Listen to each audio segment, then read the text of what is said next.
এই মুহূর্তে সবচাইতে বড় খবর এস বাংলার পর্দায়। হাসপাতাল থেকে মোবাইল চুরি, চোরকে তেড়ে ধরে প্রশাসনের হাতে তুলে দিলেন মোবাইলের মালিক নিজেই। ঘটনাটি ঘটেছে শুক্রবার দুপুরে ডোমকল সুপার স্পেশালিটি হাসপাতাল চত্বরে। জানা গিয়েছে জামিরুল নামে এক টোটো চালক তার পাশে মোবাইল ফোন রেখে বসেছিল টোটোতেই। হাসপাতাল চত্বরে বসেছিলেন ওই টোটো চালক। হঠাৎ এক যুবক পেছন দিক থেকে এসে মোবাইল ফোনটি হাতে তুলে নিয়ে হাঁটা দেয়। টোটো চালক বুঝতে পেরেই তেড়ে ধরে ফেলে ওই যুবককে। তারপরেই হাসপাতালে থাকা কর্তব্যরত সিভিক ভলেন্টিয়ারের হাতে তুলে দেয় ওই মোবাইল চোরকে। পরবর্তীতে টোটোতে করেই তাকে ডোমকল থানায় নিয়ে আসা হয়। আরো খবর জানতে অবশ্যই চোখ রাখুন শুধুমাত্র এস বাংলার পর।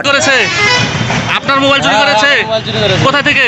ওই হসপিটাল মোড় থেকে। দিয়ে মোবাইল নিয়ে পালিয়েছিলাম, যে ধরেছি। মোবাইল দিয়ে দৌড়ে পালাচ্ছিল? হেঁটে হেঁটে যাচ্ছিল, ধরেছি। আচ্ছা, আপনার মোবাইলটা কোথায় ছিল? মোবাইল আমার এই সিটে ছিল, এই সিটে এখানে। দিয়ে মোবাইলটা নিয়ে পালিয়ে যায়। আপনি যে ধরেন? হ্যাঁ। প্রশাসনের হাতে তুলে দিয়েছেন? হ্যাঁ। আচ্ছা, আপনার নাম কি? আমার নাম জামিরুল। ঠিক আছে।